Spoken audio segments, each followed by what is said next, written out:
1945-ൽ രണ്ടാം ലോക മഹായുദ്ധം അവസാനിച്ചുവെന്ന് നമുക്കെല്ലാവർക്കും അറിയാം. എന്നാൽ യുദ്ധം അവസാനിച്ചതറിയാതെ 1974 വരെ സ്വന്തം രാജ്യത്തിനായി പോരാടിയ ഒരു സൈനികനുണ്ട് ചരിത്രത്തിൽ. അദ്ദേഹത്തിന്റെ പേരാണ് ഹിരോ ഒനോഡ. Japanese imperial ആർമിയിലെ ഓഫീസറായിരുന്നു ഹിരോ ഒനോഡ. രണ്ടാം ലോകമഹായുദ്ധം അവസാനിച്ചതിനു ശേഷവും ഏകദേശം 30 വർഷത്തോളം അദ്ദേഹം ഫിലിപ്പീൻസ് കാടുകളിൽ യുദ്ധം തുടർന്നു. ഒരു ഇന്റലിജൻസ് ഓഫീസറായി പരിശീലനം നേടിയ ഒനോഡയും സംഘത്തെയും സഖ്യസേനയെ ഗറില്ലായുദ്ധത്തിലൂടെ അട്ടിമറിക്കുക എന്ന ദൗത്യവുമായിട്ടാണ് 1944 ഫിലിപ്പീൻസിലെ ലുബാംഗ് ദ്വീപിലേക്ക് അയക്കുന്നത്. 1945-ൽ യുദ്ധം അവസാനിപ്പിച്ചപ്പോൾ ഒനോഡയും ശേഷിച്ച ഏതാനും പട്ടാളക്കാരും ഈ വാർത്ത വിശ്വസിക്കാൻ വിസമ്മതിച്ചു. അത് ശത്രുക്കളുടെ പ്രൊപ്പഗണ്ട ആണെന്നായിരുന്നു അവരുടെ വാദം.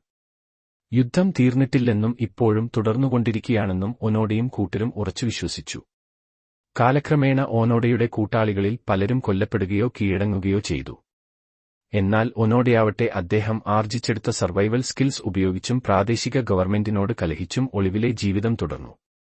അങ്ങനെ 1974 ജാപ്പനീസ് സാഹസികനായ നൊറിയോ സുസുകി കാട്ടിൽ വെച്ച് ഒനോഡയെ കണ്ടെത്തി അദ്ദേഹത്തെ കാര്യങ്ങൾ പറഞ്ഞു ബോധ്യപ്പെടുത്താൻ ശ്രമിച്ചെങ്കിലും പരാജയമായിരുന്നു ഫലം.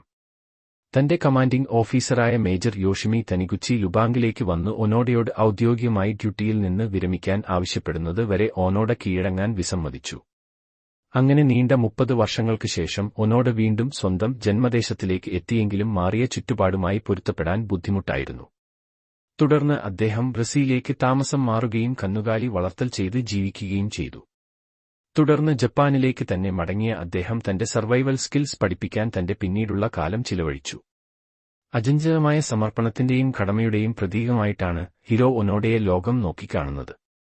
2014-ൽ തന്റെ 91-ാം വയസ്സിലാണ് ഇദ്ദേഹം മരണപ്പെടുന്നത്.